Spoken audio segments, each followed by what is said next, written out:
What happens to your dreams when you become a mom? Do they completely go away or do they continue to grow? Can they be rekindled? Look, one of the questions that many ask themselves, including mothers, is how can I identify or find what my purpose is in addition to being a mom?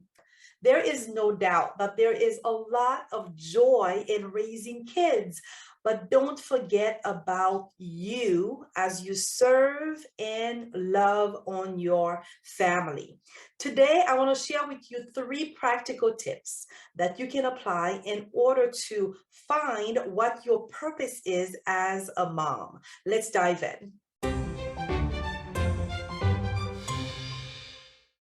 Hi there, welcome to episode 3. My name is Jemima Davis, and I help ambitious moms create a life of lasting impact around their purpose and passion. If you are new to this channel, get subscribed and click on the bell so that you can be notified as I release a brand new episode every single week with free resources that you will absolutely love. Since in this episode, we're talking about how to find your purpose as a mother, you may also be researching ways to make profit by doing the things that you love. So I put together this free resource called the MOMpreneur Business Idea Guide. In it, you will find 5 legitimate ways that you can make money from home without taking a whole bunch of time away from your kids. If you're interested in picking this up, you can go ahead and do that. It is ready for you on the blog at jemimadavis.com/3. If you are currently on YouTube, I will leave a link in the description of this video and you'll be able to click there and it will lead you straight to it. And if you're already on the blog, you can go ahead and click on the big green button that you see there to grab this freebie. I believe that you're absolutely going to love it. Okay, so let's go over those 3 tips to find your purpose as a mom. Tip number 1 is to act. Many moms want to feel fulfilled, but they struggle with the idea of finding their purpose or even acting upon some of those things that they want to do or that they used to love to do. Once you discover what some of your passions are, or even what you feel that your purpose is pulling you towards, one of the most important aspects of finding out whether or not that is part of your purpose is to actually take action. So for instance, do you feel that gardening is your purpose? What are you doing in order to move closer to defining what that means for you? Is it singing? Is it writing? Is it running?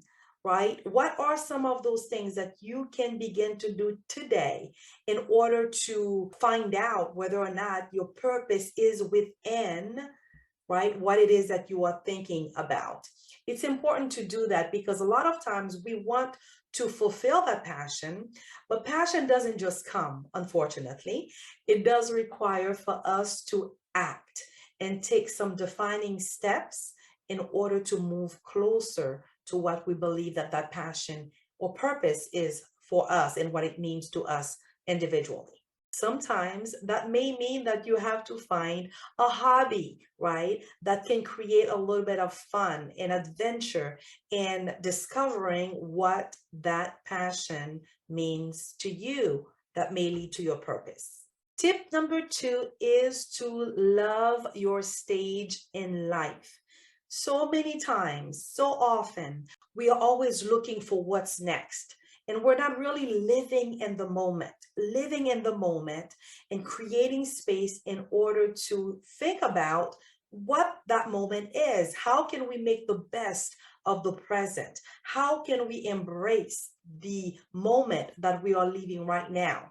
So for instance, your season may be in changing diapers, but you can't wait for your child to walk, right? And then your child walks, and then there is an impatience that comes along with the walking part, right? Because they're everywhere. Now you want them to grow up a little bit older so they can be more stable. And then Once they get to that stage, then you can't wait for them to turn into the next stage of development and the next stage of development, right?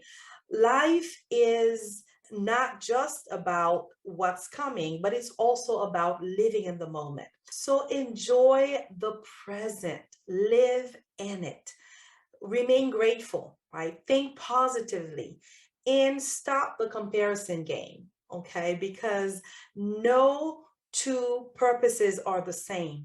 Each one of us were created with our own shape, with our own set of DNA as it pertains to our purpose. And so doing the comparison game doesn't serve us in any way because we are not like anyone else. Tip number 3 is to make self-care a priority. What does this look like? It looks different for everybody, honestly. For some people, it's really catching up with a girlfriend, right, over coffee.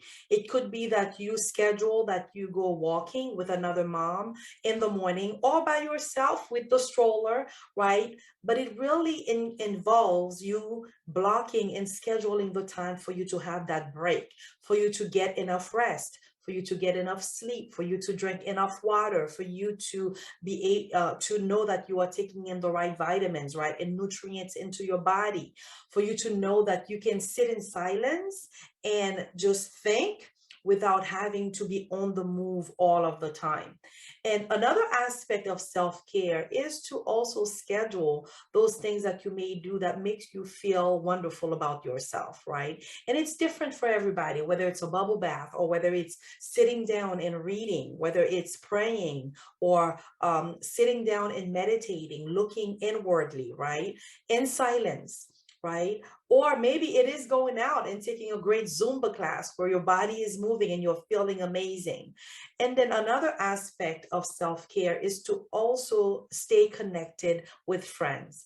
It's really important to bring in the energy of other people that are positive around you. That can literally increase the level of self-care that you could do for yourself. Actually, most recently, I did that with a group of girlfriends. We had a staycation for a few days in town, but it was the most amazing time of laughter and eating together and fellowshipping and having fun and listening to music, and just it was really an amazing time of fellowship and celebration among us. And then what does that look like for you? You can make a decision as to who you spend your time with, right? Who are you going to invite to have coffee with you? It's always about providing self-care to yourself so that you can become more available for others. If you are feeling overwhelmed and anxious about this process of finding what your purpose is as a mom, know that you are not alone. Most moms must find a way to blend who they are as a mother, their purpose as a mom, along with their passions and interests. It can truly be done. Even if you need help, be sure to ask, because I promise you that you may have a mom in your life that can actually provide some feedback about how she was able to get to that level where she now identified what her purpose is, and she's been able to identify what that is for her. And so it's okay to approach that mom and ask her how she actually made it happen. In addition, be sure to check out the show notes below so that you can get access to trainings and resources that are available to you to help support you in identifying, finding what your purpose is. And remember, if you are researching about ways that you can make profit doing what you love, then I highly recommend that you check out my freebie, the MOMpreneur Home Business Idea Guide. There you'll find 5 legitimate ways that you can earn money from home without taking a whole bunch of time away from your kids. You can grab this freebie over at the blog at jemimadavis.com/3, or click in the link in the description. If you're already on the blog, you can just click on the big green button that you see there and it will lead you straight to the freebie. I believe that you absolutely will love it. Did this episode help you? If it did, I highly recommend that you go ahead and share it with other moms who might like it just as much as you do. Give it a like, give it a thumbs up, and remember to leave a comment below. I love hellos. I'll see you on the next episode of Jemima Davis TV.